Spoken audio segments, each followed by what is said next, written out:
Hoy es 5 de septiembre y aquí estamos con el análisis de las noticias de esta semana, puntualmente las de hoy, como siempre. Algunos me preguntan por qué escuchar a estos señores si es tan difícil. Bueno, básicamente pues hay que escucharlos porque queramos o no, son gobierno, queramos o no, son los que están a la cabeza del Ejecutivo. Dicen muchas mentiras, sí, especialmente este. No podemos olvidar que acabamos de escuchar al ministro de Educación, el mismo ministro que no fue capaz de sustentar su tesis de maestría. Salud. Si no es capaz de sustentar la tesis de maestría, ¿cómo va a pretender que los colombianos creamos en esas gráficas llenas de mentira? Cuando dice expresiones como yo no soy abogado, pero para mí, no, es que no es lo que sea para usted, señor ministro. No es lo que a ustedes les parezca, como dijo en otra intervención, es lo que la ley reza. El derecho, por eso es positivo. ¿Qué quiere decir derecho positivo? Que es lo que está en la ley. Lo que está por fuera de la ley no existe. Es especulativo. Pero bueno, él sin sonrojarse, porque evidencia el ministro de Educación, sin sonrojarse, evidencia el desconocimiento de la cartera que él dirige. Y es la cartera de la educación. Dice que por primera vez en la historia hay un enlace entre educación básica, que es para los que no están familiarizados con los tecnicismos educativos, llamamos educación básica la que es hasta grado noveno y educación media la que es hasta grado 11. Es decir, todo el que se gradúa de bachiller ha completado la educación media. El que termina grado noveno ha completado la educación básica. Y como todos ustedes saben, la educación primaria pues va hasta grado quinto. Hasta ahí nos entendemos.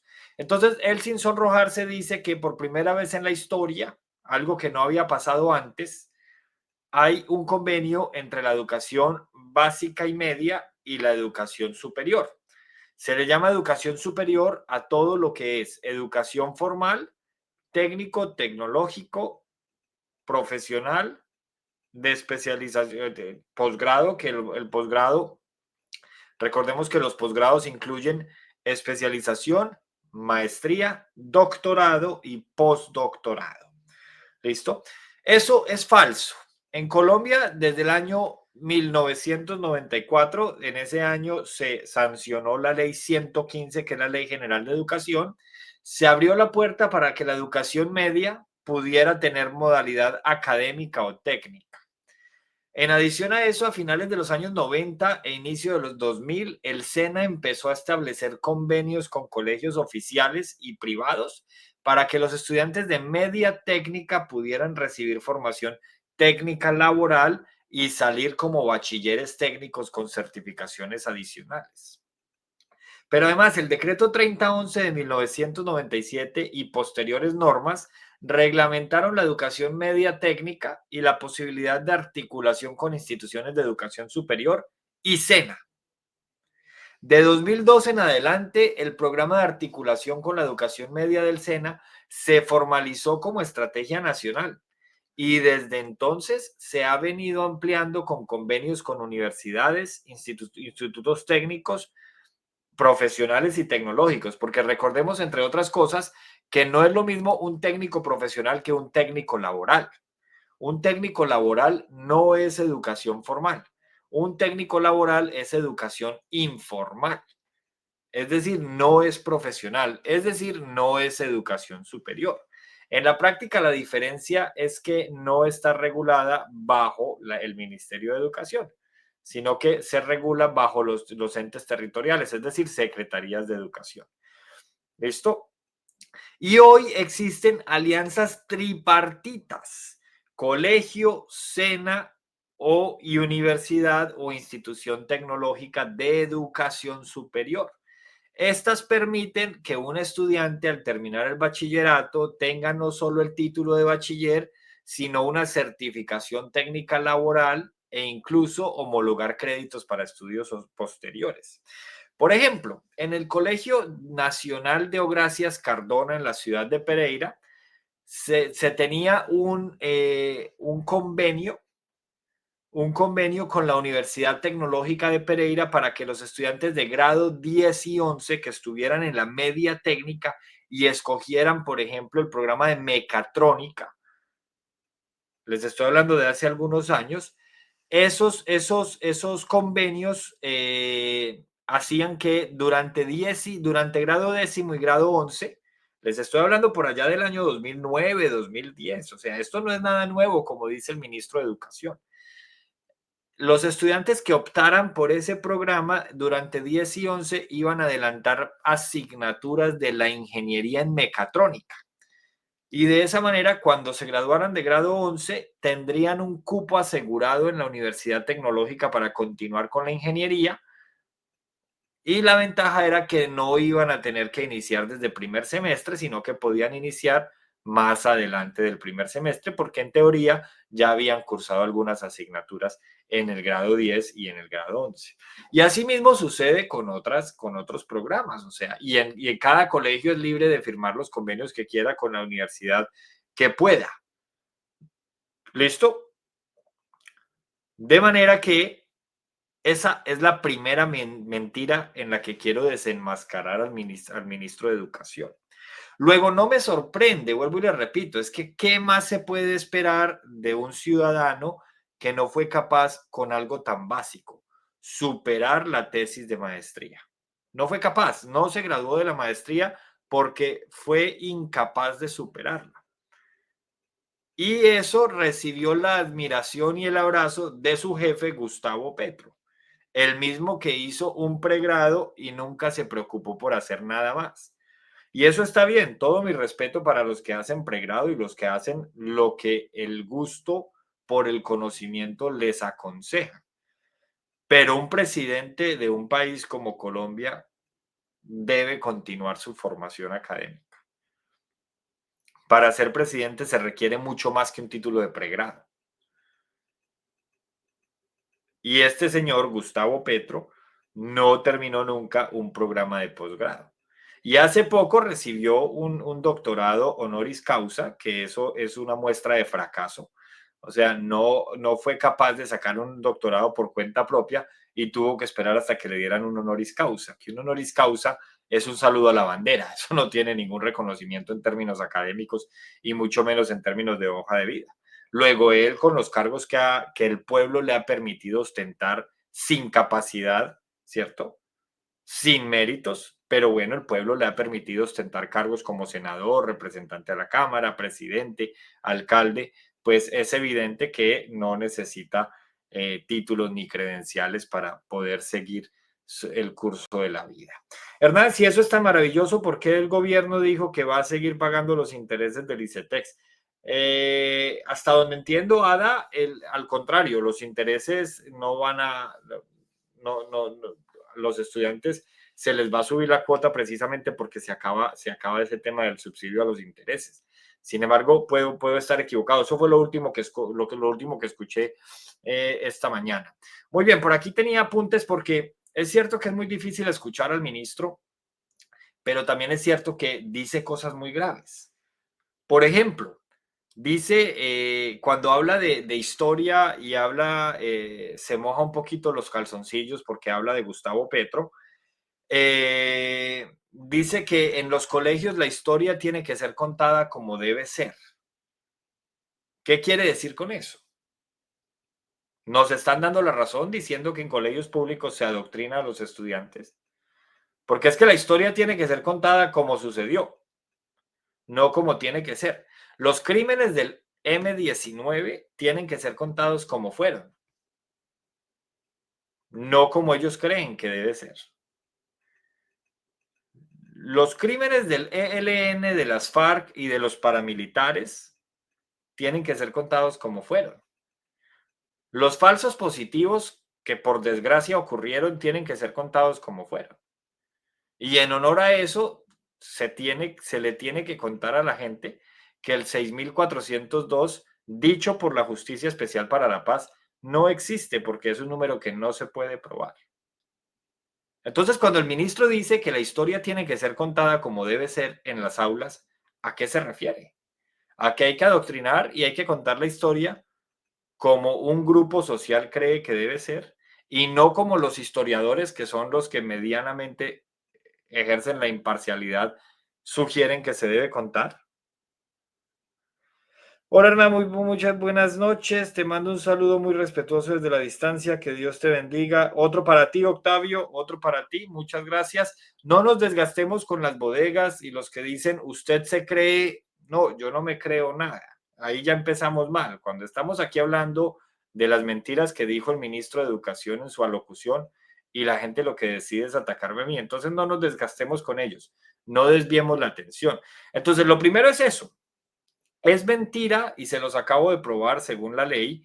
Los que tienen hijos en colegios públicos sabrán que desde hace mucho tiempo existe el bachillerato técnico, que es un bachillerato en convenio con universidades. Existen los normalistas desde hace mucho tiempo, que salen como tecnólogos en educación al mismo tiempo de bachilleres cuando hacen un año más de estudios, etcétera, etcétera. Entonces, es falso, pero no podemos confiar en un ministro que no fue capaz de aprobar su tesis de maestría. Eso es claro. Yo aprobé mi tesis de maestría, por lo menos, en honor a la verdad, y he aprobado todas las tesis que he presentado. Acabo de enviar mi tesis de doctorado y espero poderla defender el próximo mes y podría estar sentado aquí dentro de 1 o 2 meses diciéndoles, aprobé mi tesis de doctorado y me voy a graduar tal día. Pero por el momento les puedo decir, yo aprobé mi tesis de maestría en el año 2021, perdón. El ministro no fue capaz de aprobar la tesis de maestría. Otra mentira que dice el ministro, este gobierno le está dando becas a los profesores para que sigan estudiando, porque ahí hay una mentira. Y la segunda mentira es, un profesor mejor preparado va a heredar esos conocimientos como si el conocimiento se heredara. Es que tiene uno que ser bruto para decir algo así. O sea, el ministro sigue montado en esa máxima mentirosa de que los profesores transmitimos conocimientos. Háganme el favor, como si fuéramos los dueños del conocimiento. Pero bueno, dejémoslo porque a ellos les encantan los pajazos mentales. Pero Julián de Subiría, que sí es de verdad una autoridad en educación, muy crítico, entre otras cosas, de este gobierno, un profesor de izquierda, muy crítico de este gobierno. Julián de Subiría ha sido el primero en decir que los títulos de los profesores no aportan a la calidad de la práctica, porque entre más se preparan, menos quieren ejercer la docencia dentro de los colegios. Porque es claro, los que tenemos títulos o los que hemos hecho el esfuerzo de hacer doctorados y hacer, yo por lo menos no me he graduado de mi doctorado, terminé asignaturas, acabo de terminar la tesis, ya la entregué, estoy esperando resultados para defenderla, tengo que ser muy transparente, pero los que hacemos el deber de continuar por la escalera de la educación, pregrado, especialización, maestría, doctorado y luego postdoctorado, pues es porque nos queremos dedicar a la investigación y no precisamente a la docencia en aula. Esa en gran medida es una de las razones por las que yo renuncié al magisterio. Entonces, es falso, lo dice Julián de Subiría y yo lo apoyo, yo estoy de acuerdo con Julián de Subiría. Es falso decir que un profesor, porque tiene maestrías y doctorados, es mejor profesor. Pero más allá de eso que es relato, lo que sí es falso es decir que solo en este gobierno se le han dado becas a los profesores para el magisterio, para que hagan sus maestrías. Vamos a mirar aquí algo. En el año 2018, en el gobierno de Iván Duque, se otorgaron becas, eran las becas para la excelencia. Y en el gobierno de Juan Manuel Santos también, y de ahí para atrás. Entonces es falso decir que solo este gobierno lo ha hecho. Pero bueno, hay muchas personas, como ustedes pueden ver aquí en el chat y aquí en el chat, hay muchas personas que compran estas mentiras. Yo tengo muchos compañeros del magisterio que se beneficiaron de estas becas para la excelencia y pudieron sacar su maestría gratis. Una maestría que normalmente a cualquiera de los mortales nos vale 30, 40, 50 millones de pesos. A ellos les salió gratis porque el Ministerio de Educación se la regaló a través de la Secretaría de Educación. Entonces, es importante mencionar que esa es otra de las muchas mentiras que dijo el ministro. Es falso decir que las becas para profesores se han dado solo en este gobierno. Yo solamente apunté aquí las mentiras que más me sorprenden. Lo tercero, lo que venimos diciendo aquí. Hace una semana denunciábamos que el gobierno no ha girado los recursos para el plan de alimentación escolar. 2.000 millones de pesos era la cifra que teníamos la semana pasada, que el gobierno no había girado para el plan de alimentación escolar. Ellos salen a decir algo totalmente diferente. Luego las cifras los contradicen. Ahora están diciendo que solo giran esos recursos si se aprueba la reforma tributaria. Y ya enseguida vamos a hablar de la reforma tributaria. Es decir, se confirma la tesis que teníamos hace unos días. Esta reforma tributaria, por primera vez en la historia de 26 billones de pesos, lo único que hace es reforzar lo que pasó el año pasado. Van a salir a decir que se acaban los programas sociales porque el Congreso no les aprueba la reforma tributaria. Y ese es el relato que están construyendo. Desde ya están sembrando pánico. Si el Congreso no nos aprueba la reforma tributaria, no hay plata para el programa de alimentación escolar. Es decir, otra vez los niños van a ser los perjudicados. O sea, no se puede recortar el gasto del gobierno. No se puede recortar el número de contratistas. No se le puede pedir a los señores de los altos cargos que viajen un poquito menos. Petro en estos momentos está en Japón. Salud, señores. Petro en estos momentos está en Japón. No se le puede pedir nada de eso, pero lo que sí van a hacer es recortar los programas sociales. Y ya el ministro lo dijo, solo si se aprueba la reforma tributaria podemos cumplir con los planes de alimentación escolar. Y por último, dice el ministro que hubo dos saltos en los indicadores de educación. Que el primer salto fue en la pandemia, culpando a Iván Duque, un salto para mal, y que después hubo un buen salto en 2002 gracias al gobierno del cambio. Otra vez miente el ministro. Olvida el ministro que el gobierno de Gustavo Petro se posesionó el 7 de agosto de 2022, ya cuando el año estaba terminando. Pero además, que esos 4 meses que pudieron gobernar, gobernaron con el presupuesto que dejó Iván Duque desde el año pasado. O sea, Iván Duque pasó el presupuesto, perdón, para 2022 desde el 2021, así como Petro está pasando el presupuesto para 2026 en 2025. Y cualquiera que sea el presidente que reemplace a Gustavo Petro en buena hora el año entrante de la Casa de Nariño, pues va a tener que llegar a gobernar según el plan que deje el presidente Gustavo Petro. Entonces, es falso, pero además no es ético decir que los buenos indicadores en educación de 2022 son gracias al gobierno del cambio, porque así no es como se mide. Y Gustavo Petro hizo un empalme y cogió las riendas el 7 de agosto de 2022. De manera que el 60-65% del año fue por cuenta del gobierno anterior. Esas son las 5 mentiras que yo quisiera, a las que yo quisiera llamarle la atención con relación a lo que dijo el ministro de Educación en ese desacertado Consejo de Ministros. Muy bien, ahora sí, vámonos a los temas importantes del día, que son precisamente las noticias. Hoy es viernes y como pasa siempre los viernes, tenemos noticias particulares, más bien con tinte de chisme. Pero bueno, vamos a hablar de la reforma tributaria y les traigo una muy importante. Sube la inflación en Colombia. Miren, llegó al 5,1% anual en agosto de 2025. Esto es gravísimo porque la inflación viene bajando en la mayoría de países del mundo, incluido aquí donde estoy yo en Irlanda, desde la pandemia. Todavía estamos en periodo de recuperación post-pandemia. Y como lo anunciaron los expertos, esto se iba a demorar por lo menos 5 años. O sea, mientras en los países de la OCDE, incluido Colombia, la inflación viene bajando mucho más rápido, en Colombia se estanca y ahora resulta que va para arriba. Por eso mienten cuando dicen que recibieron la inflación en el 13% por los malos manejos de Duque y que ahora la tienen en 5%. No, la recibieron en 13% por la pandemia.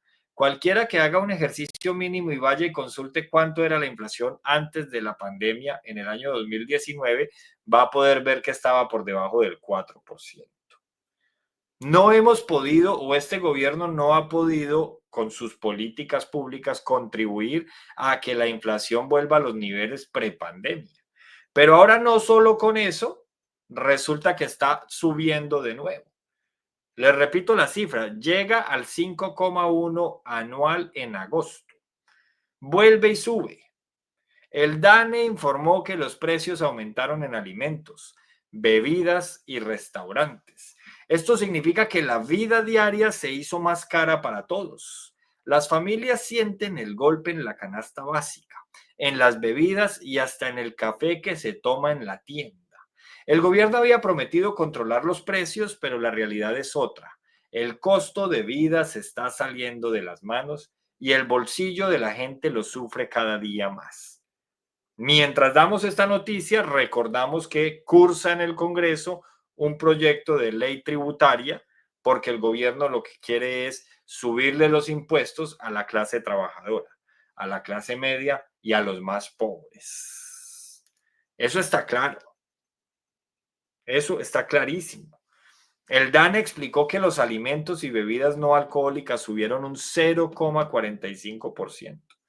Por eso y otras cosas sube la inflación en el mes de agosto. Mientras que bebidas alcohólicas y tabaco aumentaron un 0,59%. Restaurantes y hoteles registraron un alza del 0,49%. La cerveza, el aguardiente, la gaseosa, el café y hasta la champaña se encarecieron. Y según el Banco de la República, esta subida tiene que ver con los precios internacionales y con decisiones del gobierno, señores, como el aumento del salario mínimo. Mientras tanto, el ministro de Hacienda insiste en que subir salarios, no causa inflación, aunque los datos dicen lo contrario. Y el derecho comparado también muestra lo opuesto. Pero ellos creen que están viviendo en un mundo solo habitado por ellos y que solamente se tiene el derecho comparado en cuenta cuando el resultado les conviene. Lo que en investigación se llama el cherry picking. Cherry picking es que yo selecciono lo que me conviene y lo que no lo ignoro y hago de cuenta que no existe. Las consecuencias de esto son claras. La gente gasta más y recibe lo mismo. Cada día alcanza para menos. Pero además, la inflación influye en la decisión del Banco de la República sobre si baja o no las tasas de interés. El gobierno presiona para que bajen, pero el banco pide prudencia. Lo que está en juego es el futuro del empleo y del salario. Con esta inflación, lo más probable es que el ajuste para el salario mínimo del próximo año sea aún más complicado. La incertidumbre crece y la confianza en el gobierno se debilita. Vamos en agosto y tenemos una inflación anual del 5,1%. Quedan 4 meses, señores. 4 meses para lograr bajar la inflación a niveles, ya no vamos a llegar a los niveles prepandemia, pero quedan 4 meses para bajar la inflación, por lo menos en contraste con el año pasado. Por lo menos. Estas son cifras del DANE. En esto quiero ser transparente. No son cifras ni de los gremios, ni de los empresarios, ni de FENALCO, no, son del DANE, ergo del gobierno. Porque es que aquí los señores del gobierno, y por lo que leo en los comentarios, porque veo que ya llegaron las bodegas que hacían falta, el DANE es válido cuando nos conviene, pero cuando no, entonces lo cancelamos. Y así sucesivamente lo hacen con todo. El aumento de la inflación es una muestra más de cómo el gobierno de Petro no entiende la economía real. Prometieron bajar los precios y mejorar el bolsillo de los colombianos, pero pasa lo contrario. La gente ve cómo el mercado, el arriendo y los servicios suben cada mes, perdón. mientras el discurso oficial dice que todo va bien, todo va de maravilla. Vamos, la economía está como un cohete, así como decía Pedro Sánchez, el presidente de gobierno español, el año pasado. Es fácil culpar a los precios internacionales, pero la verdad es que las decisiones internas, como aumentos descontrolados de salario mínimo, generan presión sobre la economía. Se gobierna con ideología y no con sentido común. Se ponen funcionarios así no cumplan los requisitos del manual de funciones por capricho y por provocar y no porque estén capacitados y tengan méritos para el cargo. Esa es la desgracia que nos gobierna. Esta noticia refleja lo mismo que pasa en países gobernados por la izquierda en la región. En Argentina, en Venezuela, en Chile, en Bolivia, en España. Las recetas de gastar más y subir salarios por decreto siempre terminan igual, señores. Inflación, desempleo y frustración. Duélale al que le duela. El problema no es solo económico, es político. Un gobierno que no controla la inflación pierde confianza, pero además pierde autoridad. Aquí lo que quedamos es con más dudas sobre el rumbo que tomó el país y con el que va a tomar de cara a las próximas elecciones. Lo que está en juego no solamente es la plata de bolsillo, como la llamamos coloquialmente, es el futuro de un país que no puede caer en el mismo fracaso de otros países gobernados por la izquierda. A Bolivia le costó 20 años para salir de ese cáncer que ahora está saliendo. Esperamos que en Colombia el cáncer solo dure 4 años. Ojalá que no nos vaya a durar más de 4 años. ¿Listo? Muy bien, nos vamos para la segunda noticia. Hoy voy un poco lento por lo que veo. Todo porque hoy es viernes, decían por ahí. Esta es muy, yo me imagino que ustedes ya vieron lo que pasó con Federico Gutiérrez. El alcalde de Medellín, Federico Gutiérrez, decidió responder de manera directa al presidente Gustavo Petro. El mandatario había advertido que los alcaldes necesitaban un permiso especial para salir del país. Háganme el favor.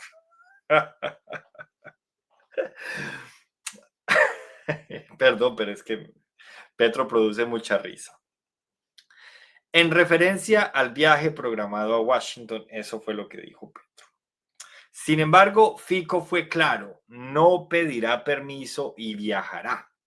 Incluso aprovechó para despedirse de Petro con un contundente chao.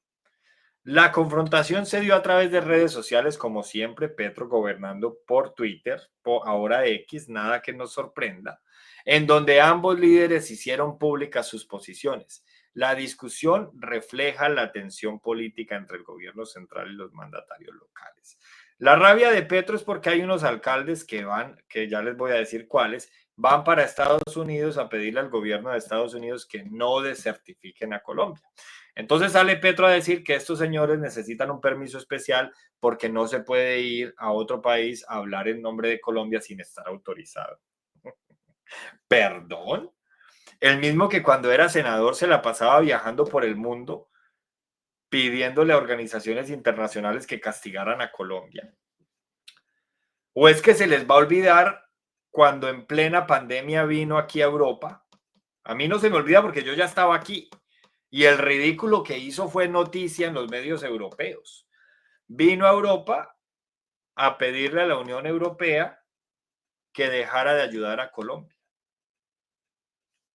O también se nos va a olvidar las veces desde 2002 hasta hoy que iba de paseo a Estados Unidos a tratar de renegociar el TLC y hablar de extradición con los señores norteamericanos.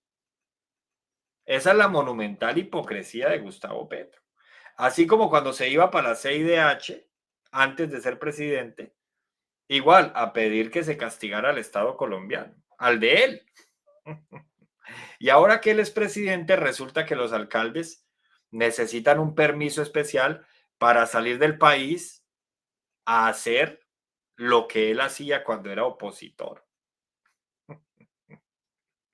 Algunos dicen que Japón le hizo daño, yo no. Él está allá y se tomó muy a pecho eso de qué pensarán de nosotros en Japón. Pero no, yo no digo que le haya hecho daño, ese es el estado natural, un tipo incoherente. Ahorita hablamos de los miles de millones de toneladas de lechona que supuestamente se vendieron. Háganme el favor, miren, el viaje está programado para el 7 de septiembre, o sea, el domingo. Participarán 5 alcaldes: Carlos Fernando Galán, Federico Gutiérrez, Alejandro Eder, Alejandro Char y Dumec Turbay de Cartagena. Cinco alcaldes, sobra recordar que todos son de oposición a Petro. Se lo repito, miren, 5 alcaldes van para Estados Unidos el 7 de septiembre por encima de lo que diga Petro. Porque es que Petro se cree el Estado y no, Petro no es el Estado. Esto es una democracia, esto no es una monarquía. Aquí no tenemos rey. Y si tuviéramos rey, lejos sería de ser un tipo como Petro. Carlos Fernando Galán, Federico Gutiérrez, Alejandro Eder, Alejandro Char y Dumer Turbay. 5 alcaldes van para Estados Unidos. El propósito es reunirse con autoridades de Estados Unidos debido al riesgo de que Colombia sea desertificada en la lucha contra las drogas. Luego, Petro desde Japón insistió en que la Constitución no permite a los alcaldes representar oficialmente al país. Es que los alcaldes en ningún momento han dicho que vayan a representar de manera oficial al país. Petro, por lo menos, hacerte una. Los alcaldes van a hacer exactamente lo mismo que hacía el senador Petro cuando era senador. Ir a Estados Unidos a pedir cacao. Así como cuando Petro vino aquí a Europa a pedirle a la Unión Europea que le cortara las ayudas al gobierno de Duque. De la misma forma, es una reunión informal. Sí, la Constitución dice que el jefe de las relaciones bilaterales es el presidente, pero eso es para reuniones oficiales. Los alcaldes en ningún momento han dicho que vayan a una reunión oficial, no, se van a ir a tomar un tinto con los amigos de ellos, que no son amigos de Petro, por fortuna, porque hay gente inteligente que decide no hacer amistades con los parásitos. Entonces, en ningún momento se ha dicho que se vaya a una reunión oficial, ni los alcaldes lo presentaron de esa manera. Simplemente van para allá y están compartiendo a qué van. Eso es todo. Por eso Federico Gutiérrez respondió que no se dejará intimidar y acusó al presidente de estar del lado de Nicolás Maduro y de los criminales. ¿Alguien tiene alguna diferencia con Federico Gutiérrez? Porque yo no. Suscribo esas palabras en mayúscula sostenida, además. Esa disputa tiene consecuencias inmediatas. Por un lado, muestra la fractura institucional con alcaldes que buscan respaldo internacional frente a un gobierno debilitado. La desertificación parece inminente y Petro, en vez de alegrarse porque hay unos colombianos uniendo esfuerzo por el bien de Colombia, lo que hace es intimidarlos, porque se cree el Estado. Pero esa época en la que los gobernantes decían el Estado soy yo, pasó hace siglos. Pero por otro lado, revela en relación con Estados Unidos que hay una crisis en un momento en que la desertificación amenaza seriamente al país. Si Colombia pierde ese apoyo, habrá repercusiones en cooperación, inversión y lucha contra el narcotráfico. El choque entre Petro y los alcaldes abre un debate sobre liderazgo. Mientras el presidente viaja a Japón, mientras sus ciudadanos nadan en sangre y a sus soldados los prenden vivos, los mandatarios locales se mueven para defender los intereses de sus regiones ante Washington. Saquen ustedes sus propias conclusiones. Yo no estoy aquí para concluir por ustedes. Concluyan. El presidente que cuando era senador le decía a Iván Duque que qué hacía viajando a Ucrania y metiendo sus narices en la guerra entre Ucrania y Rusia mientras su país estaba en guerra, es el mismo que se la pasa viajando, que ahora está en Japón, mientras a 2 de sus soldados los trataron de quemar, vivos. Colombia al borde de la desertificación. En algunas regiones del país se está nadando en sangre. En otras hay ríos de desplazados. Y mientras tanto, el presidente de paseo en Japón con nuestros recursos y persiguiendo a unos alcaldes que quieren ir a hablar con Estados Unidos para que la desertificación no se dé. Les repito, saquen conclusiones ustedes. ¿Quién está del lado de Colombia? Los leo en los comentarios. Para mí es claro. Aquí lo que vemos es un presidente más preocupado por imponer autoridad que por resolver problemas. Pero es que es bruto. Él mismo lo dijo hace 2 días, ya no lo respetan. Se suponía que tenían la elección de la señora Balanta en la corte, la tenían, se suponía que la tenían organizada y perdieron con una derrota aplastadora. 21 votos de diferencia. ¿Ustedes saben lo que es eso en el Senado? 21 votos de diferencia. Y sale ahora Petro a quererle dar órdenes a los alcaldes. ¿Es en serio? ¿En serio?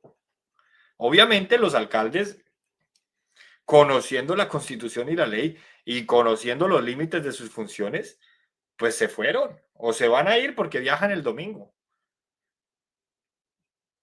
por encima de lo que piense el inquilino de la casa de Nariño. No invente que donde gane Balanta ustedes salen a llorar. Este es de los que las hacen y se las imaginan. Nunca voy a llorar yo por un político. Nunca. Pero además ustedes, ¿quiénes son ustedes? ¿En qué bolsa me está metiendo? Gente que no me conoce y me rotula en bolsas. Me pone etiquetas.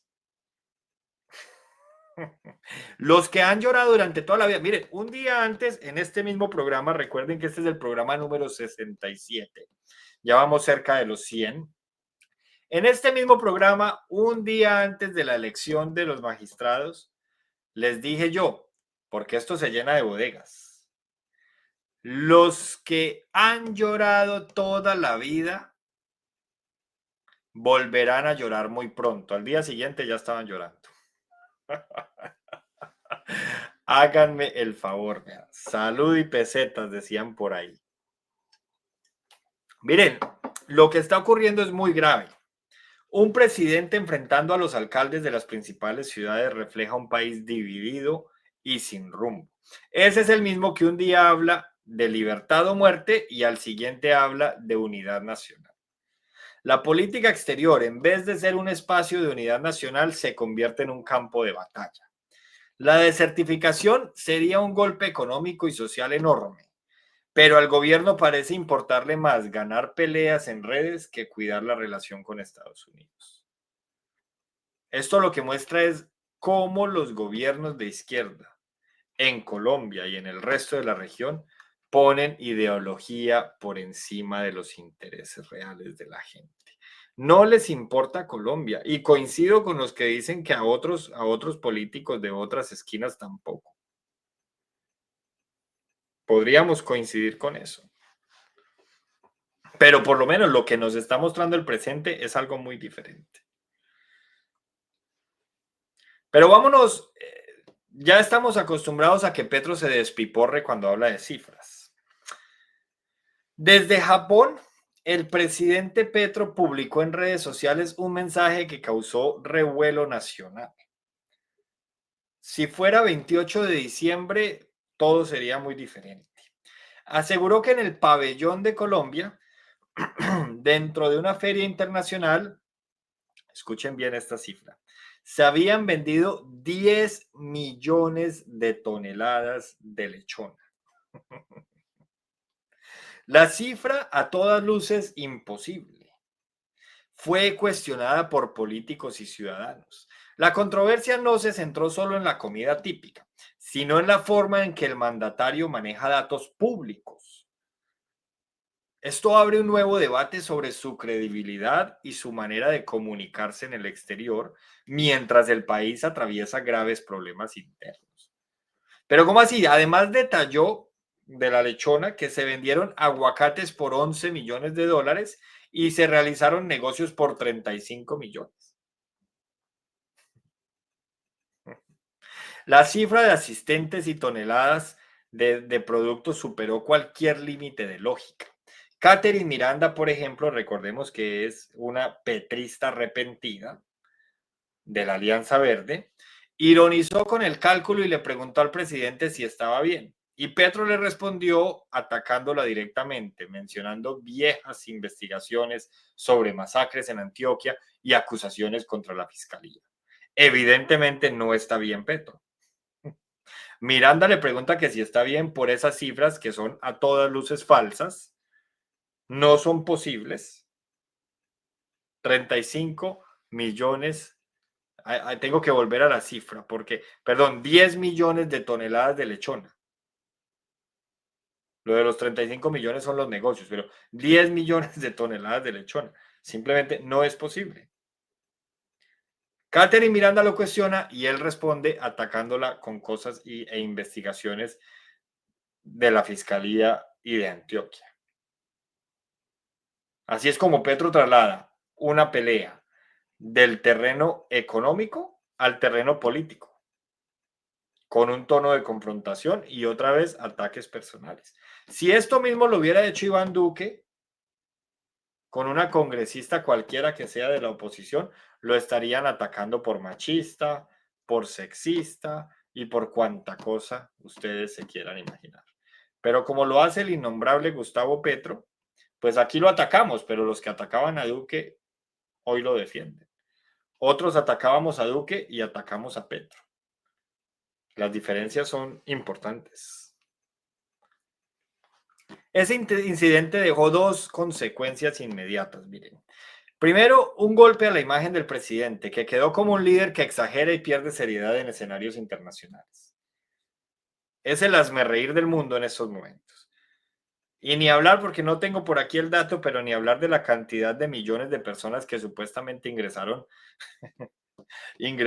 al pabellón de Colombia. Recuerdo cuando dieron las cifras, se me escapa ahorita y por eso no la quiero dar, pero era como el 60% de la población mundial, algo así. Y segundo, una pelea innecesaria con sectores de oposición y hasta con voces críticas dentro de los partidos alternativos, como Catherine Miranda, que no solamente votó por él, le hizo campaña, sino que ocupó cargos dentro de la campaña en segunda vuelta. Y hoy es petrista arrepentida. Luego, no podemos dejarnos convencer de los petristas arrepentidos. No podemos, ojo con eso.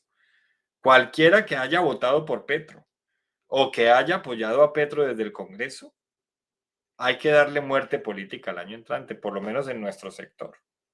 Ellos seguramente con su teflón pues van a volver a elegir la misma gente, pero aquí no podemos permitir eso.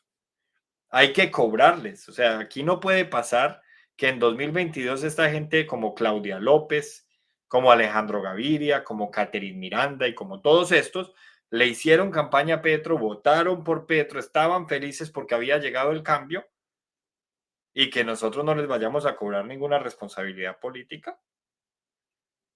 Tenemos que cobrarles responsabilidad política, porque entre otras cosas, algunos que se vendieron como congresistas que iban a hacer oposición terminaron vendidos allá en la coalición, como los conservadores que se volvieron petristas, por nombrar solo algunos. Hay que cobrárselas en las próximas elecciones de 2026. Mire, lo que debía ser una oportunidad para mostrar a Colombia ante el mundo, terminó en un episodio de burlas y desconfianza. En lugar de hablar de negocios o inversión, la conversación nacional giró en torno a la lechona y a las cifras sin sentidos que reparte Gustavo Petro. Salud, señores. Ya vamos terminando. Muy bien, vamos a dejar los comentarios por fuera porque se nos está acabando el tiempo. Cuarta noticia. El gobierno nacional presentó una nueva reforma tributaria bautizada como Ley de Financiamiento que busca recaudar 26,3 billones de pesos, la más alta en la historia de Colombia. Aunque se anunció que afectaría únicamente a los más ricos, la realidad es distinta. De esto, lo más paradójico es que Petro haya dicho en su alocución que los pobres no usaban la gasolina. ¿Será que los pobres solo andan a pie o qué? O sea, los señores que manejan motos por manejar una moto son ricos. Y los que tienen un carro de bajo perfil porque no les alcanza para más, por manejar un carro de esos es rico. Pero lo más chistoso es que haya gente que todavía defiende estas posturas. Yo entiendo que los políticos tengan teflón, pero un teflón de esta manera. Entre los puntos más delicados están el aumento en las tarifas del impuesto de renta, la eliminación de beneficios por dependientes y mayores cargas sobre los dividendos. Pero además se introducen gravámenes adicionales que recaen en la vida diaria de millones de colombianos. Mire, la propuesta establece que quienes devengan alrededor de 17 millones de pesos mensuales tendrán 2 puntos porcentuales más de tributación, elevando la tarifa al 41%, casi la mitad. Pero no solo son los ingresos altos, también se eliminan beneficios que ayudaban a quienes ganan entre 6 y 7 millones de pesos, quienes ahora pagarán más renta. O sea, para Gustavo Petro, una persona, un tipo que lleva 30 años ganando de 40 millones de pesos, si ustedes hacen la cuenta de los cargos que ha tenido. Para él, una persona que se gana 6 millones de pesos es clase alta. El descuento por dependientes desaparece, así como alivios en dividendos, llevando la carga tributaria efectiva hasta el 62% en algunos casos. Pero la reforma también grava cuotas de administración con IVA del 19%. Frente a este punto, salieron a decir que era un error de digitación. Hasta que no lo corrijan, hay que tomarlo como eso es lo que va a ser. Porque sí, se equivocaron, fue un error de digitación, pero así lo dejaron. Incrementa la retención en la fuente y amplía el impuesto al patrimonio y a patrimonios desde 1.800 millones de pesos. Entonces, hay algunos que dicen, no, es que Petro puede hacerlo porque mire que él sí está distribuyendo bien la plata, bien los impuestos. Háganme el favor. Los que toda la vida han llorado, seguirán llorando y ahora con mayor intención. Primero porque se les está acabando el cuarto de hora y no les llegó el cambio nunca. Y segundo porque les ha subido la vida.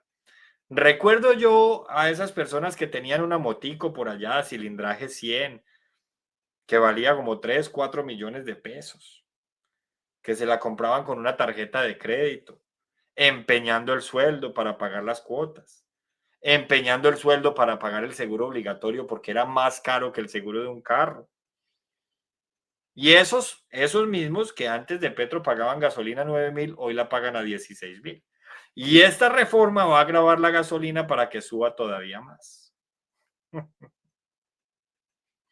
Y ahora se quejan que porque el pasaje en Megabús o en Transmilenio está muy caro. Pues cómo no va a estar caro si es que esos vehículos se mueven con gasolina o con diésel. Entonces me escriben a mí, sí, dígalo llorando. No, yo nunca he llorado por política, ni nunca me he quejado por política. Yo aquí simplemente opino y analizo. Pero yo por fortuna siempre he vivido sabroso. Gobierne el que gobierne. Porque es que la forma como uno vive depende de uno, no del que gobierne. Las decisiones que uno toma dependen de uno. Y cada decisión tiene una consecuencia.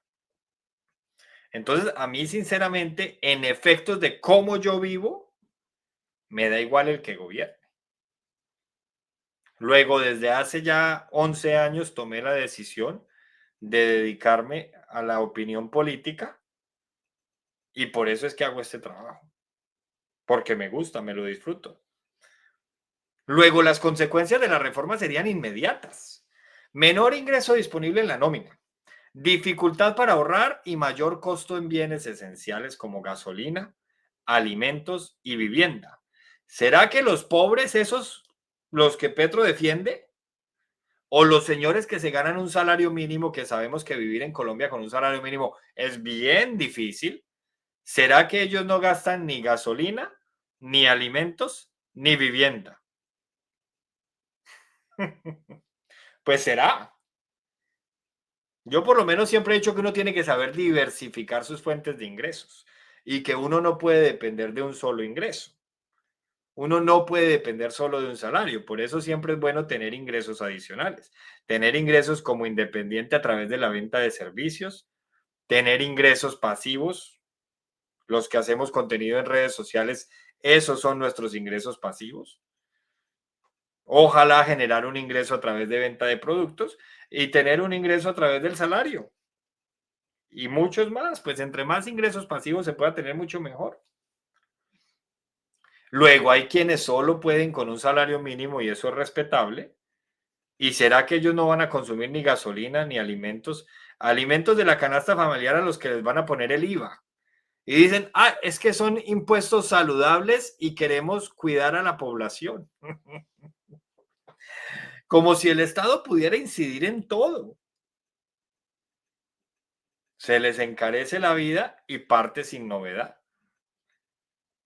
Van a ver reducido su margen de ahorro y su capacidad de inversión. Pero yo sí les digo una cosa, colombianos. Estén tranquilos porque esta reforma no va a pasar en el Congreso. Entonces, aquí la podemos analizar y lo que no podemos olvidar es la intención que tenía Petro con esto. Y era clavar a la clase media, a la clase trabajadora y a los más pobres. Porque finalmente los que tienen modo y los que tienen buenos ingresos, pues se adaptan. A ellos realmente esto no los va a afectar. Pues sí, es una cagada, les va, me perdonan lo de es una embarrada, les va a afectar un poco el bolsillo porque hay cosas que les van a valer más, pero ellos se van a adaptar y parte sin novedad. Pero los más necesitados, esos son los que se van a ver a gatas. Pero tengo para decirles algo muy importante. La oposición en el Congreso les va a salvar este dolor de cabeza porque esto no se va a aprobar. Y a ustedes van a salir a decirles que por culpa de que no se aprobó, entonces los programas sociales no van a poder continuar. Y eso también va a ser mentira, porque los programas sociales han estado siempre. Pero como este gobierno está malgastando la plata, entonces es natural que no les alcance. Eso es natural. Comprar vivienda, adquirir un vehículo o mantener el hogar cada vez va a ser más difícil. Lo que el gobierno vende como un impuesto a los ricos en realidad termina golpeando a los trabajadores y profesionales que día a día sostienen al país. Eso es así de sencillo, señores. Cualquier ciudadano de a pie consume gasolina de manera directa o indirecta, sea porque anda en taxi, anda en Uber, anda en bus, o sea porque anda en moto o en carro particular. Por A o por B consume gasolina. Y el aumento de la gasolina impacta estos servicios de transporte y el precio de los alimentos, porque los camiones que transportan los alimentos también se mueven con gasolina y con diésel. Pues yo nomás digo, eso lo llamaba un profesor que yo tenía muy bueno de matemáticas, lo llamaba aritmética de coquito. Pero les recuerdo, no nos desgastemos mucho en esta reforma tributaria porque no va a pasar. Profe, lo más brutal es el aumento de la gasolina, eso alrededor de 4.000 pesos. Sí, la verdad es que haciéndolo al cambio, inclusive yo que la pago en euros, termina siendo más cara allá en pesos. Es increíble. Este gobierno quiere la reforma para seguir malgastando y despilfarrando del pueblo. ¿Sí será? Pues miren que Gustavo Petro está en Japón en estos momentos. Muy bien, no se preocupen que esta reforma no va a pasar, señores, no se estresen, esto no pasa en el Congreso. Ya lo vimos además con la elección del magistrado. No va a pasar. Si eligieron a Camargo, hunden la reforma tributaria y ojalá también hundan la de salud y esperemos que la Corte tumbe la de pensión y así poco a poco va a cesar la horrible noche. Esta reforma es la prueba de que Gustavo Petro gobierna de espaldas a la realidad de los colombianos. ¿Qué puede saber Gustavo Petro de cómo está Colombia cuando sus hijos viven entre Canadá y Francia, cuando salieron de los mejores colegios, pero él habla mal de la educación privada? Él habla mal de la educación privada, pero es egresado supuestamente de la universidad externado. Ese Petro como que hizo la carrera así como Juliana Guerrero hizo contaduría. ¿Qué puede saber Petro de la realidad de Colombia? Cuando lleva 30 años ganándose millonarios sueldos y andando en carros de la Unidad Nacional de Protección. Nunca ha tanqueado un carro con recursos propios. Y eso está bien, porque todos queremos vivir bien. A mí también me gusta vivir bien. Difícilmente yo voy a encontrar a alguien más capitalista que yo. Pero yo no ando hablándole bonito a los pobres para que los pobres se enamoren de mí, voten por mí, mientras por otro lado, con esta mano le hablo bonito a los pobres y con esta mano soy capitalista. No, yo voy es de frente. A Petro lo que le falta es ir de frente, pero con ellos, con los que dice defender y por la espalda apuñala. Porque sí es bueno para ir de frente contra nosotros, eso sí está claro. Él la tiene clara para dividir entre ellos y nosotros, cuando todos deberíamos ser nosotros, porque somos todos de la misma tierra. Aquí lo que vemos es una noticia que encaja con el patrón de las izquierdas de América Latina y de España. Más impuestos, menos incentivos al trabajo y castigo al ahorro. Miren, la aerolínea más popular de Europa, que es irlandesa, se llama Ryanair. Los que han volado internamente aquí en la Unión Europea seguramente han utilizado los servicios de Ryanair. Y en estos momentos, producto de las malas decisiones del gobierno de Pedro Sánchez en España, Ryanair ha tomado la decisión de cancelar el 60% de sus operaciones en España porque simplemente la carga tributaria no les permite seguir operando. Es el mismo libreto exactamente calcado en todos los países donde este modelo gobierna. Y si fuera que alguno de esos países estuvieran bien económicamente y en materia de indicadores sociales, pero no, absolutamente todos están viviendo el declive. Ahí está otra vez Francia siendo noticia porque el gobierno otra vez está fracturado y no han podido componerlo. Lo mismo en España. La esposa del presidente de gobierno español con problemas en la justicia. El hermano tuvo que dimitir. Los ministros están a punto de ir a juicio. El fiscal de la nación, por primera vez en la historia democrática de España, está siendo investigado. Y la lista puede seguir exactamente lo mismo. Exactamente lo mismo. El modelo es calcado. Luego, no me crean a mí, consulten los señores que son incrédulos, los que me atacan, consulten. Es la única sugerencia. Petro, en lugar de fortalecer la clase media, la debilita, empujando al país hacia la informalidad y la dependencia del Estado. Le da duro a la clase media. Y luego la clase media no tiene más opción que volverse pobre, porque a rica no va a llegar porque Petro no lo permite. Y la clase alta, pues pase lo que pase y hagan lo que hagan, la clase alta va a seguir siendo clase alta. Porque hagan lo que hagan, esto no les va a afectar absolutamente nada. Los señores de las pensiones, a pesar de la reforma pensional, según los indicadores, la reforma pensional los beneficia, los de los fondos. Y Petro vende la idea de que los perjudica. Es así de sencillo. Muy bien, vámonos con la última noticia y ya terminamos porque se hizo tarde por acá. Estalla polémica por la designación de Juliana Guerrero como viceministra de Juventudes, adscrita al Ministerio de la Igualdad. Su hoja de vida fue cuestionada por presuntas inconsistencias en títulos y requisitos. La representante Jennifer Pedraza denunció que Guerrero no habría presentado las pruebas Saber Pro y las pruebas Saber TIT, que son las de educación técnica y tecnológica, exigidas por la ley para obtener títulos profesionales y tecnológicos. La discusión creció cuando la universidad relacionada reconoció que el examen no se había presentado a tiempo, mientras el ICFES habló de posibles incidentes en sus sistemas. El caso, lejos de aclararse, abrió dudas sobre la validez del título, la legalidad del proceso y la responsabilidad de las entidades implicadas. Miren, la realidad es que una persona que no presente esas pruebas no se puede graduar de la universidad. Yo soy licenciado en lengua extranjera, inglés, y presenté esas pruebas en el año 2016 para graduar. Y también terminé mi progrado en ciencias políticas y siendo colombiano y residente en el exterior, presenté las pruebas desde aquí para poderme graduar.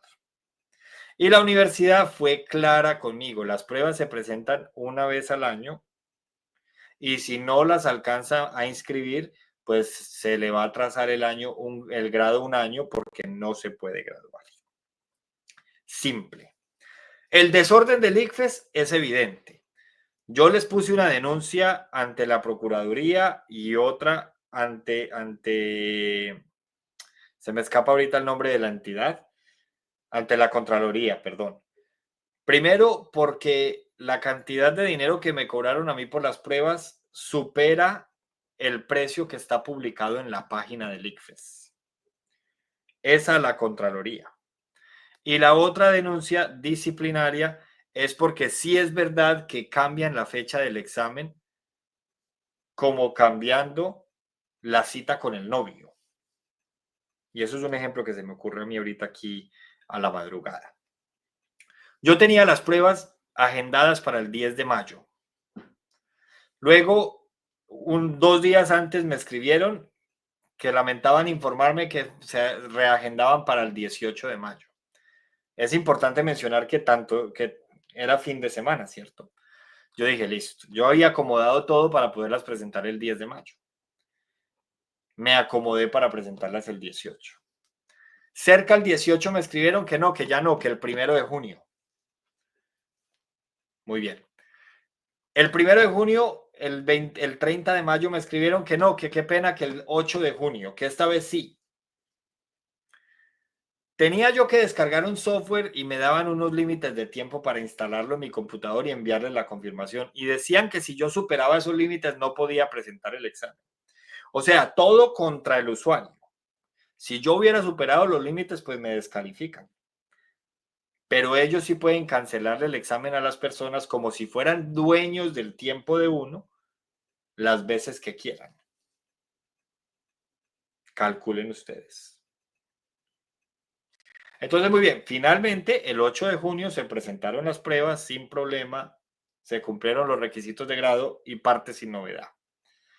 De manera que la señora Juliana Guerrero, salvo por instrucciones de Benedetti, no tiene por qué graduarse de la universidad y ese título carece de veracidad. ¿Por qué? Porque como ya lo reconoció la universidad, no puede ser válido. Ahora bien, el ICFES, estoy esperando a que tanto la Contraloría como la Procuraduría me respondan en qué va la investigación. Porque sí hay que hacer algo con el ICFES. Claramente las cosas no están bien por ese lado. Así de sencillo. Que es que aquí hay personas que han hecho lo mismo en el pasado, sí, que a todos les caiga la ley. Que hay senadores que han pasado títulos falsos, que le caiga la ley porque eso se llama falsedad en documento público. Pero absolutamente nada puede permitir que nosotros seamos laxos con el delito. Si lo que cometió Juliana Guerrero es un delito, no solamente no debe ser nombrada, sino que le tiene que caer todo el peso de la ley. Y para eso, por fortuna, tenemos a Jennifer Pedraza, que está muy enterada del tema, haciéndole seguimiento. Y de aquí para atrás, los que hayan hecho lo mismo, que les caiga el peso de la ley. Y de aquí para adelante, los que lo vayan a hacer, pues que lo piensen 2 veces antes de hacerlo. Pedraza informó que verificó públicamente con el número de cédula la inexistencia de los certificados y que además la propia funcionaria había reconocido no contar con tarjeta profesional de contadora. Según la denuncia, en un lapso de 15 meses, Guerrero habría pasado de tecnóloga en contaduría pública y se habría inscrito para presentar Saber Pro meses después de recibir el título. Aquí puede haber otra inconsistencia, porque es importante mencionar que para uno inscribirse para presentar las pruebas del ICFES, Saber Pro, que estas anteriormente no las teníamos que presentar. Anteriormente solo se presentaban para graduarse del colegio, ahora no, se presenta para graduarse de la universidad, independientemente de cuántos pregrados usted haga. Yo por lo menos en Colombia tengo 2 pregrados y las 2 veces he tenido que presentar las pruebas. Pero el requisito es que usted tiene que tener el 80% del pensum adelantado. Es decir, si usted no tiene el 80% de la carrera terminada, usted no se puede inscribir. No es que, no es que, mira, las pruebas son en mayo y como yo creo que me gradúo en diciembre, pues entonces inscribámonos. No, si usted no tiene el 80% de la carrera terminada, usted no se puede inscribir en las pruebas. Se acaba la discusión. Y las pruebas se tienen que presentar, esté usted como colombiano en el exterior o esté usted como colombiano en territorio.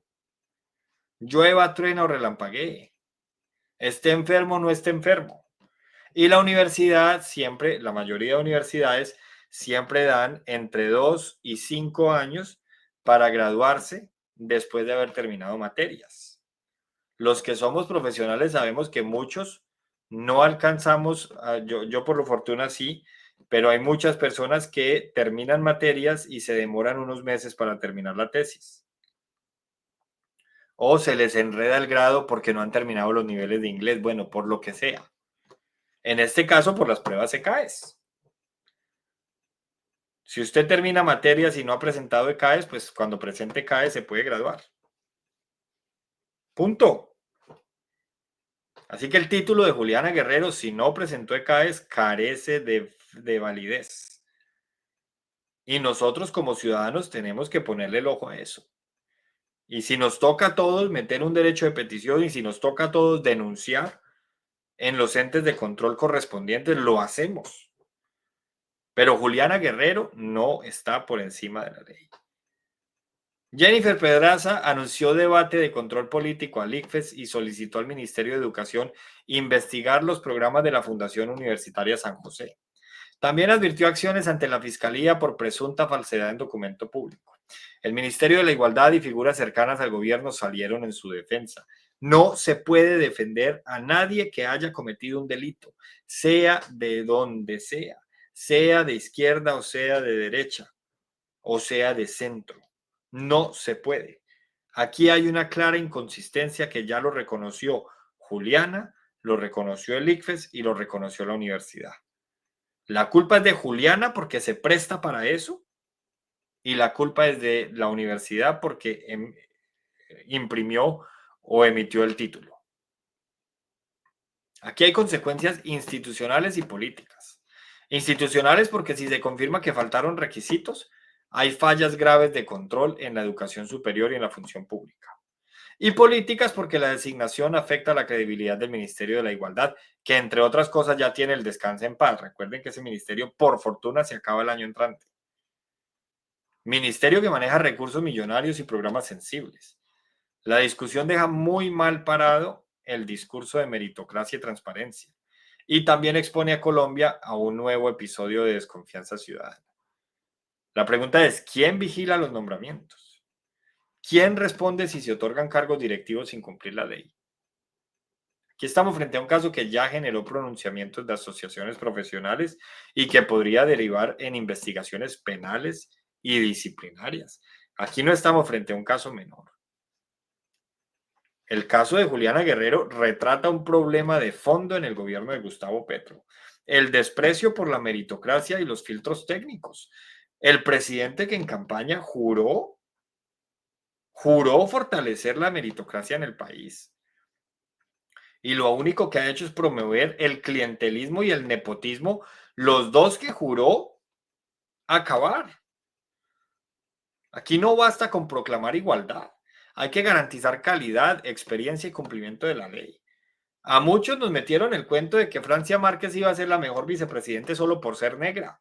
Y luego nos dimos cuenta que Gustavo Petro lo que hizo fue utilizarla. Y ya se olvidó de ella. Y entonces ahora resulta que había que escoger a la señora Balanta como magistrada de la Corte porque es negra. Y ahora resulta que está nombrando a Juliana Guerrero porque es negra. No. Aquí se necesitan méritos. El color de piel no importa.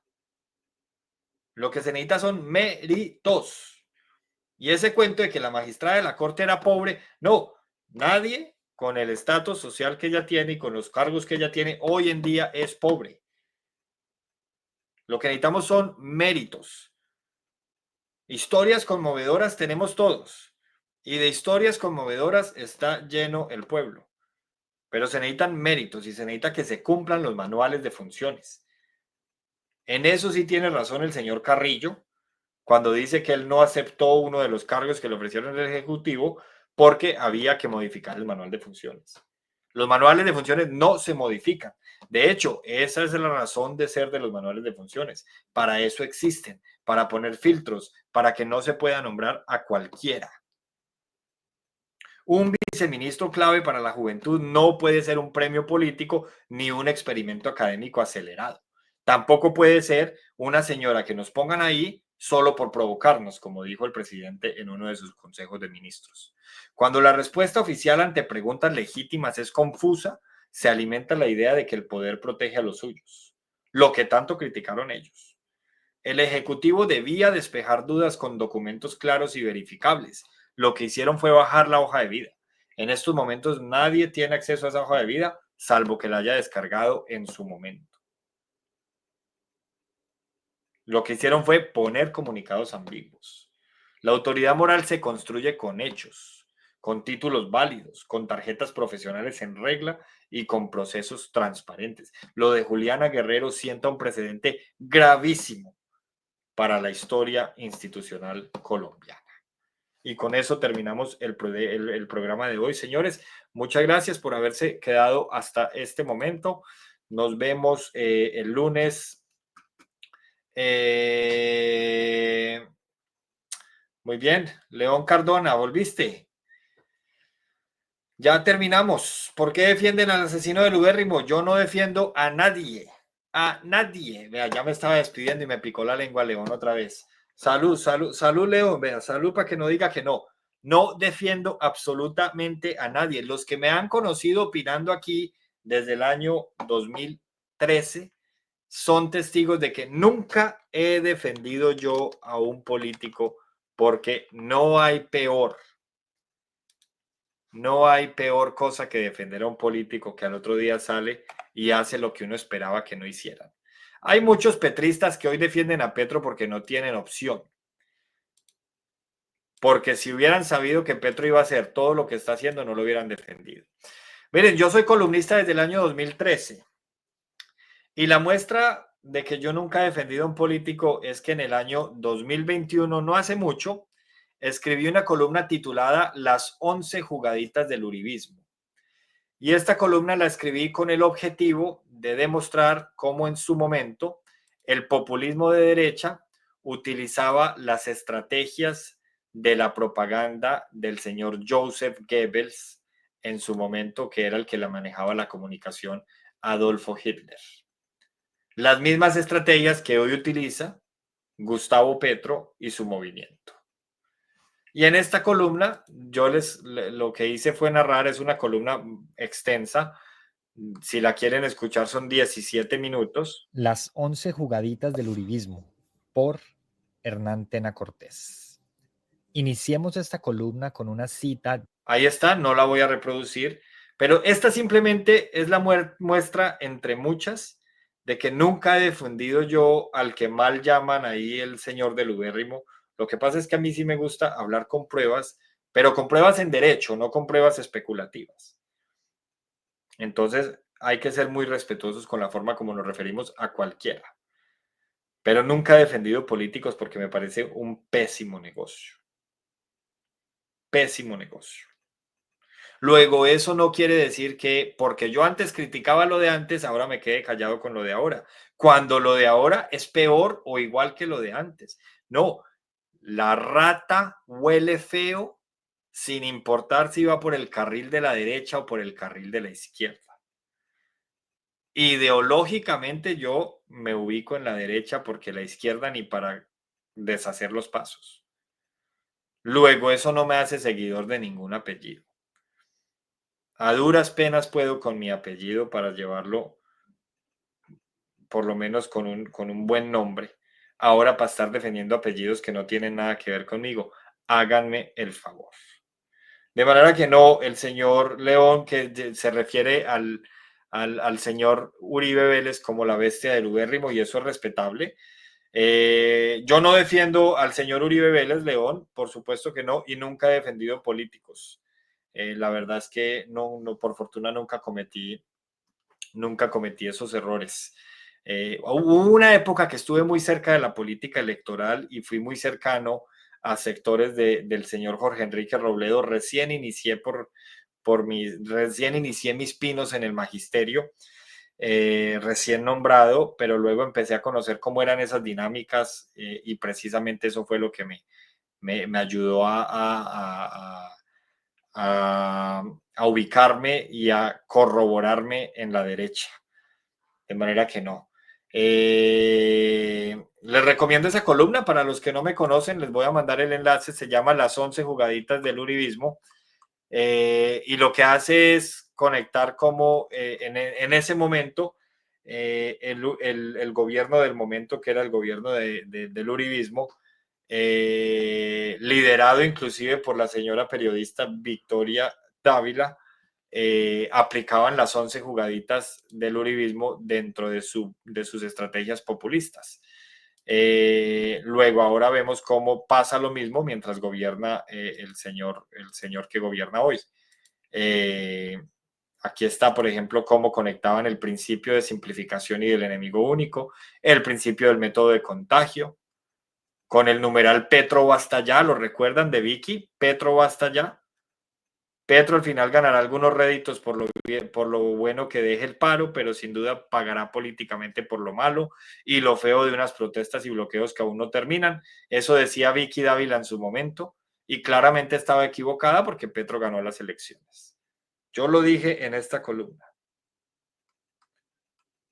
Principio de la transposición, principio de la exageración y desfiguración, principio de la orquestación. El principio de la orquestación asegura que toda propaganda debe limitarse a un número pequeño de ideas y repetirlas incansablemente, así como repiten todo el tiempo los ataques al uribismo, presentándolas una y otra vez desde diferentes perspectivas. Es exactamente lo que ellos hacen, pero siempre convergiendo sobre el mismo concepto sin fisuras ni dudas. De aquí viene también la famosa frase: si una mentira se repite suficientemente, acaba por convertirse en verdad. Como columnista podría ser un ejercicio muy interesante y es volver a escribir esta columna, pero criticando al gobierno de ahora. Principio de la vulgarización, perdón. Este principio se basa en la premisa de que toda propaganda debe ser popular, adaptando su nivel al menos inteligente de los individuos a la que va dirigida.